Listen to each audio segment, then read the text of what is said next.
بسم اللہ الرحمن الرحیم نحمدہ ونصلی علی رسولہ الکریم اما بعد۔ محترم ناظرین سامعین،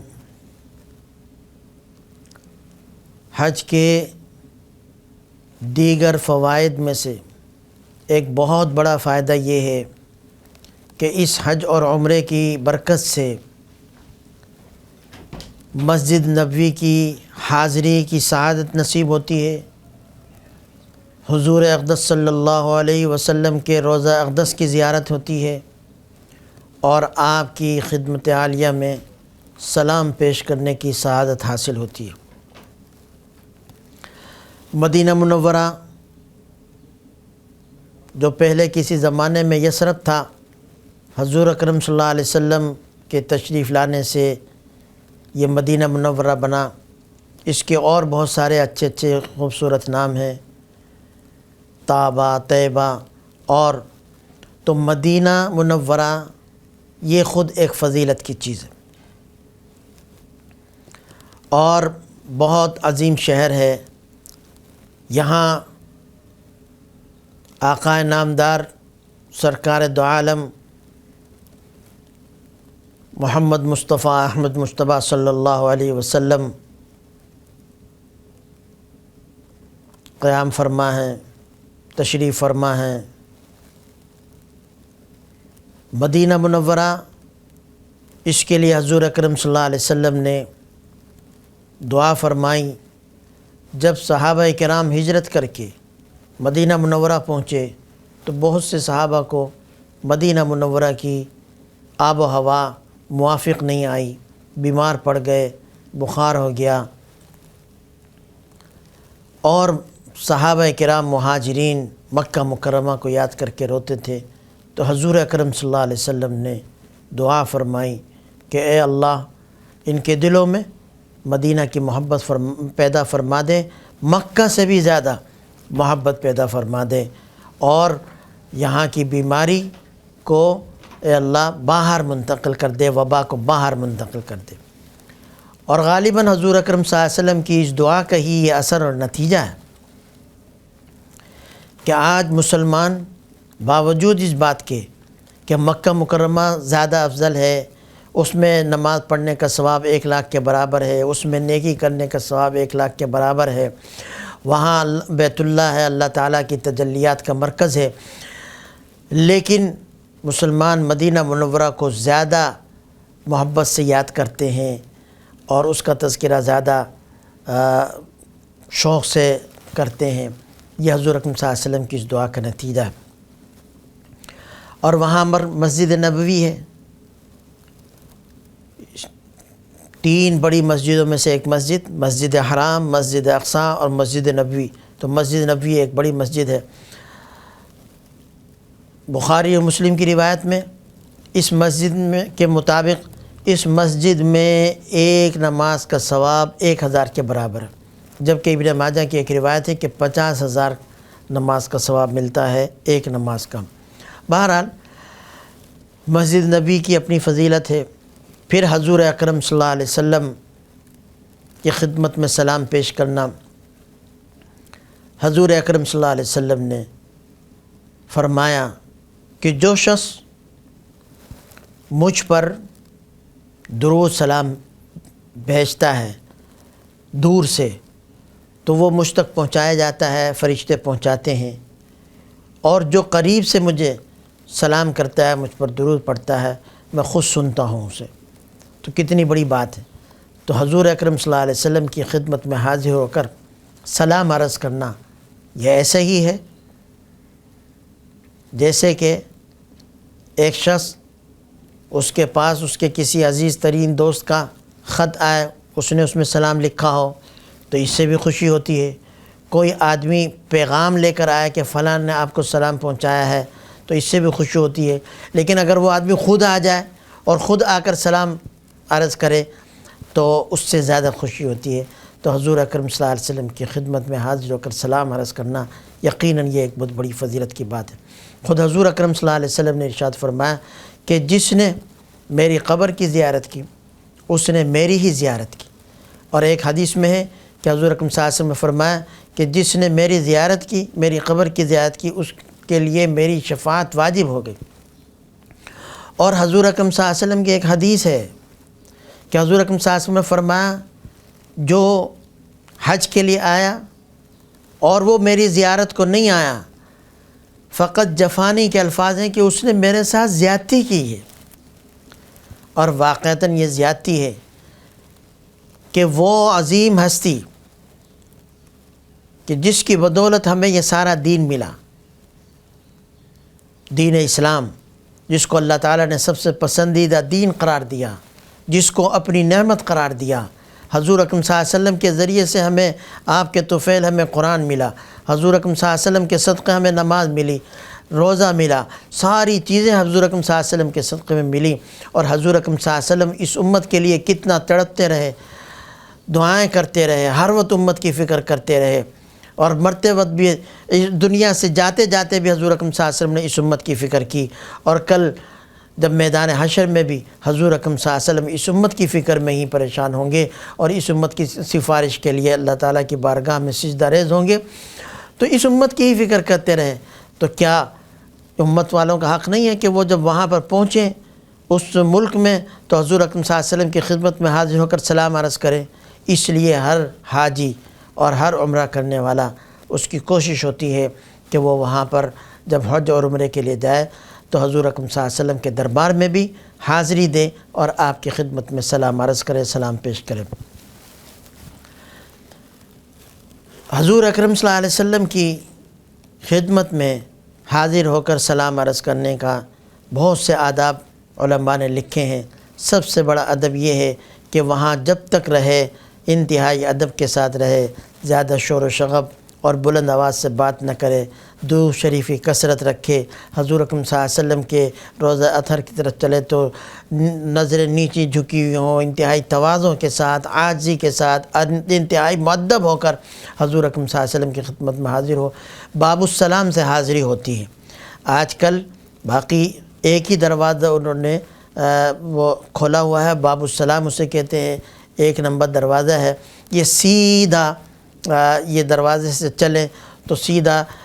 معاہدہ شریف جہاں پر جالیاں ہیں، روضہ اقدس ہے، آدمی وہاں پر پہنچتا ہے تو درود شریف پڑھتے ہوئے جائے، مسجد میں داخل ہو، پہلے سیدھا پاؤں جو ہے وہ داخل کرے، مسجد میں داخل ہونے کی دعا پڑھے۔ علماء نے لکھا ہے کہ مسجد میں داخل ہونے کی وہ تحیۃ المسجد 2 رکعت پڑھ لے، لیکن آج کل خصوصاً جب باب السلام سے داخل ہوتے ہیں وہاں پر نہ ٹھہرنے دیتے ہیں، نہ رکنے دیتے ہیں، نماز پڑھنے تو بہت دور کی بات ہے۔ وہاں پر پولیس والے کھڑے ہوتے ہیں اور وہ کہتے ہیں کہ بس چلو اور جاؤ اور جا کر کے سلام پیش کرو۔ تو اس وقت تو تحیۃ المسجد پڑھنے کا کوئی موقع آج کل نہیں ہے۔ تو سلام کے لیے جائیں درود شریف پڑھتے ہوئے، اور جب جالیوں کے سامنے پہنچ جائیں تو وہاں پر ایک گول دائرہ ہے بڑا، اس کے سامنے کھڑے ہو کر انتہائی ادب کے ساتھ حضور اکرم صلی اللہ علیہ وسلم کی خدمت میں عرض کریں السلام علیکہ ایھا النبی ورحمۃ اللہ وبرکاتہ۔ اور اس کے بعد جو سلام کے مختلف الفاظ ہیں، السلام علیکہ یا رسول اللہ، السلام علیکہ یا نبی اللہ، السلام علیکہ یا حبیب اللہ، اور جو حضور اکرم صلی اللہ علیہ وسلم کے اوصاف ہیں، السلام علیکہ یا رحمۃ للعالمین، یا امام الانبیاء والمرسلین، خاتم الانبیاء والمرسلین، جو بھی الفاظ ہیں، جتنے دیر ادب کے ساتھ وہاں پر کھڑے رہیں، سلام پیش کریں، اور اس کے بعد حضور اکرم صلی اللہ علیہ وسلم کی خدمت میں درخواست کریں کہ یا رسول اللہ میں بہت دور سے آیا ہوں، گناہوں سے جو ہے کیا وہ کمبارہ ہوا ہوں، اور آپ سے شفاعت کی امید لے کر آیا ہوں کہ آپ کل قیامت کے دن اللہ کے سامنے ہماری شفاعت فرمائیں۔ میں آپ کی شفاعت کا طلبگار بن کر آیا ہوں اور آپ سے شفاعت کی درخواست کرتا ہوں۔ درخواست کریں شفاعت کی۔ اس کے بعد اپنی طرف سے سلام پیش کرنے کے بعد جن جن لوگوں نے آپ کو کہا ہے کہ ہمارا سلام پہنچا دیجئے، ان کی طرف سے سلام پیش کریں، ان کا نام لے کر، ان کے والد کا نام لے کر، السلام علیکہ یا رسول اللہ عن فلان ابن فلان، کہ میں فلاں ابن فلاں کی طرف سے آپ کو سلام پیش کرتا ہوں۔ وہ آپ کو سلام پیش کرتے ہیں اور وہ بھی آپ سے شفاعت کے طلبگار ہیں۔ جتنے لوگوں کے نام یاد آئیں، ایک بات یاد رکھیے، جب ہم چلتے ہیں یہاں سے، لوگوں کو پتہ ہوتا ہے کہ ہم روضہ اقدس پر حاضری دیں گے، تو لوگ درخواست کرتے ہیں کہ ہمارا سلام بھی پیش کر دیجئے۔ اگر آپ نے ان سے وعدہ کیا ہے کہ میں آپ کا سلام پیش کروں گا تو آپ کے ذمہ لازم ہے کہ اب ان کا سلام پیش کریں۔ اسی لیے ہمارے علماء جب کسی سے درخواست کرتے ہیں تو ان کا طریقہ یہ ہوتا ہے کہ وہ درخواست کرتے وقت کہتے ہیں اگر وہاں پر یاد آ جائے تو ہمارا سلام بھی پیش کر دیجیے گا۔ بہرحال اگر آپ نے وعدہ کیا تو ان کا سلام پیش کریں، اور اگر نام یاد نہیں رہا تو آخر میں یہ عرض کریں کہ اللہ کے رسول جن لوگوں نے مجھے سلام پیش کرنے کے لیے کہا ہے میں ان سب کی طرف سے آپ کی خدمت میں سلام پیش کرتا ہوں۔ تو اس سے سب کی طرف سے جو آپ نے وعدہ اپنے ذمہ داری لی تھی وہ ادا ہو جائے گی۔ اس سے تھوڑا سا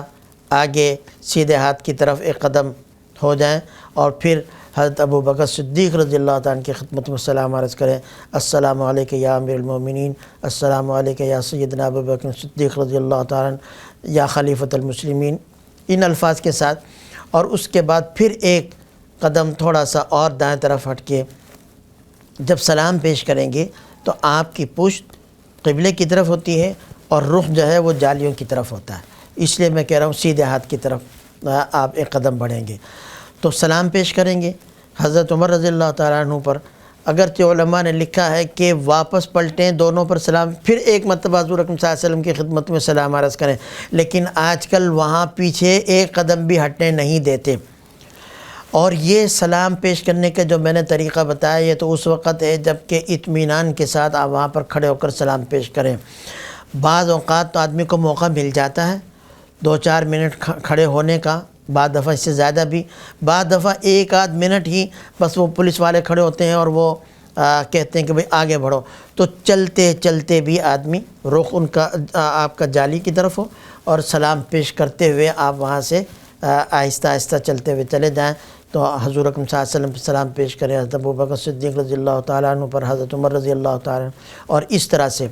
اور وہاں کھڑے ہو کر دعا کرنے کا کوئی موقع نہیں ہوتا، اگر موقع ملے اور آپ کا رخ روضہ اقدس کی طرف ہے تو ہاتھ نہ اٹھائیں، ویسے ہی دل میں حضور اکرم صلی اللہ علیہ وسلم کے وسیلہ بنا کر یا ویسے ہی اللہ سے دعا کریں، حضور اکرم صلی اللہ علیہ وسلم سے نہیں، حضور اللہ سے دعا کریں گے۔ ہاں حضور اکرم صلی اللہ علیہ وسلم کو وسیلہ بنایا جا سکتا ہے، اور اگر مسجد سے باہر نکل گئے تو قبلہ رخ ہو کر ہاتھ اٹھا کر بھی آپ دعا کر سکتے ہیں، اور یہ بھی دعا کی قبولیت کا وقت ہے۔ مسجد نبوی میں جب تک رہیں جماعت کے ساتھ نماز پڑھنے کی کوشش کریں، اور کوشش یہ ہونی چاہیے کہ جماعت کے ساتھ آپ نماز پڑھیں۔ حضور اکرم صلی اللہ علیہ وسلم کی ایک حدیث ہے، حضور اکرم صلی اللہ علیہ وسلم نے فرمایا کہ جس نے اس طرح سے میری مسجد میں 40 نمازیں پڑھی کہ درمیان میں کوئی نماز اس کی فوت نہیں ہوئی، اور جماعت کے ساتھ نماز پڑھی اس نے 40 نمازیں، تو اللہ تعالیٰ اس کو نفاق سے برات کا اور جہنم سے برات کا پروانہ عطا کرتے ہیں، گویا کہ وہ جہنم سے بھی اس کو آزادی کا پروانہ مل گیا اور وہ نفاق سے بھی بری ہے۔ تو اس لیے یہ کہا جاتا ہے کہ بھئی 40 نمازیں۔ اور جو لوگ حج پر جاتے ہیں وہاں کی حکومت بھی اور خود ہماری پاکستان کی حکومت بھی کوشش کرتی ہے کہ حاجیوں کو وہاں پر 8 دن مل جائیں تاکہ ان کی 40 نمازیں پوری ہو جائیں۔ تو یہ 40 نمازیں یہ کوئی حج اور عمرے کا وہ حصہ نہیں ہے، اس فضیلت کو حاصل کرنے کے لیے 40 نمازیں کوشش کی جاتی ہیں وہاں پر پڑھی جائیں۔ حضور اکرم صلی اللہ علیہ وسلم نے پوری مسجد نبی وہ فضیلت کی جگہ ہے، مسجد نبی کتنی ہی وسیع ہو جائے، وہ جو ثواب ہے کہ ایک نماز کا ثواب 1000، یا ایک روایت کے مطابق ایک نماز کا ثواب 50,000، یہ پوری مسجد میں، اگر اس سے کئی گنا یہ مسجد بڑھ جائے تو جہاں تک مسجد ہوگی، جو مسجد کی حدود ہوں گی اس میں یہ ثواب ملے گا۔ حضور اکرم صلی اللہ علیہ وسلم نے یہ فرمایا کہ میرے گھر، یعنی حضرت عائشہ رضی اللہ عنہ کا جو گھر تھا جہاں حضور اکرم صلی اللہ علیہ وسلم کا وصال ہوا، آپ اس دنیا سے پردہ فرما گئے، اس گھر سے ممبر کے درمیان کا جو حصہ ہے اس کو حضور اکرم صلی اللہ علیہ وسلم نے فرمایا کہ روضۃ من ریاض الجنہ، یہ جنت کے باغیچوں میں سے ایک باغیچہ ہے۔ تو بعض علماء نے کہا یہ ٹکڑا ہی جنت سے اتارا گیا اور قیامت جب قائم ہوگی تو اس کو اٹھا لیا جائے گا آسمان پر۔ بعض کہتے ہیں کہ نہیں، یہ فضیلت کی چیز ہے، یہ ایسا ہے جیسے کہ جنت۔ تو اس میں بھی کوشش کرنی چاہیے کہ نماز پڑھی جائے۔ آج کل سعودی حکومت نے اس کا ایک طریقہ مقرر کیا ہے، ایک ایپ مقرر انہوں نے متعارف کرائی ہے اعتمدنا کے نام سے. اس کو آپ لوڈ کر لیں گے پہلے سے، اور پھر اس ایپ کے ذریعے سے باقاعدہ وقت لیا جاتا ہے. پہلے لوگ جمع ہوتے تھے، دھکے دیتے تھے، اب یہ وقت تو لگتا ہے، انتظار کرنا پڑتا ہے، لیکن دھکم پیل نہیں ہوتی. اگر آپ نے اس سے وہ وقت لے لیا تو ابھی آج کل انہوں نے طریقہ یہ اپنایا ہوا تھا کہ سلام پڑھ کر ہم جو باب جبرائیل سے نکلتے ہیں اس طرف انہوں نے جگہ بنائی ہوئی ہیں، قالین بچھائے ہوئے ہیں، اوپر چھتریاں ہیں، پہلے وہاں پر بٹھا دیتے ہیں اور پھر جتنی گنجائش ہوتی ہے ایک ایک کر کے وہاں پر چھوڑتے ہیں. 10-12 منٹ کا وقت دیتے ہیں، وہاں پر لوگ نماز پڑھیں، دعا کریں، پھر ان کو باہر نکالتے ہیں، پھر دوسرے جو ہے کہ گروپ کو بھیجتے ہیں. تو اس طرح سے ہر ایک کو موقع مل جاتا ہے اور دھکم پیل بھی نہیں ہوتی ہے. ہاں بعض دفعہ انتظار کرنا پڑتا ہے کیونکہ ازدحام زیادہ ہوتا ہے. تو اس طرح سے ریاض الجنہ میں بھی ایک دفعہ ضرور جو ہے حاضری دینی چاہیے، وہاں پر نماز پڑھنی چاہیے. وہاں پر مختلف ستون ہیں، ان کے پاس جو ہے وہ نماز پڑھیں. جب تک آپ مدینہ منورہ میں ہیں تو آپ جماعت کے ساتھ نماز پڑھیں گے. یہاں پر بہت سارے مدینہ منورہ میں مقامات ہیں، جن میں سے ایک قباء ہے. یہ وہ پہلی مسجد ہے جو اسلام میں بنائی گئی، کیونکہ مسجد حرام اور مسجد اقصیٰ تو اسلام سے پہلے سے قائم ہے. حضور اکرم صلی اللہ علیہ وسلم جب ہجرت کر کے تشریف لائے ہیں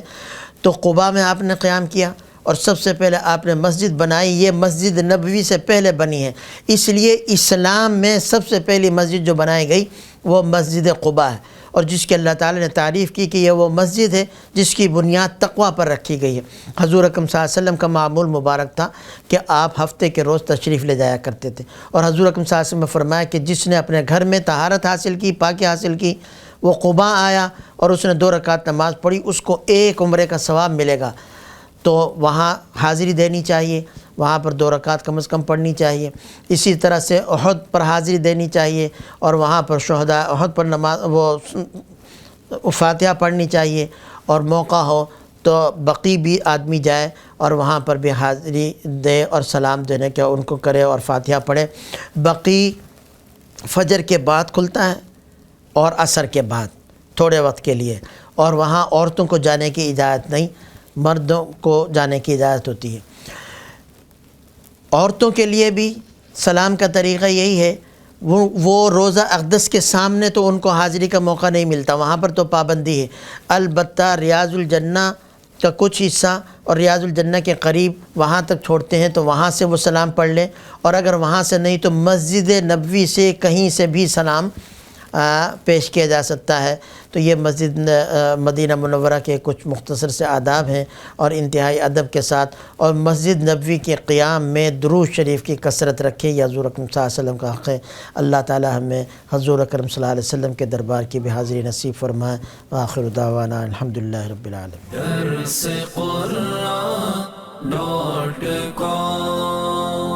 www.darsequran.com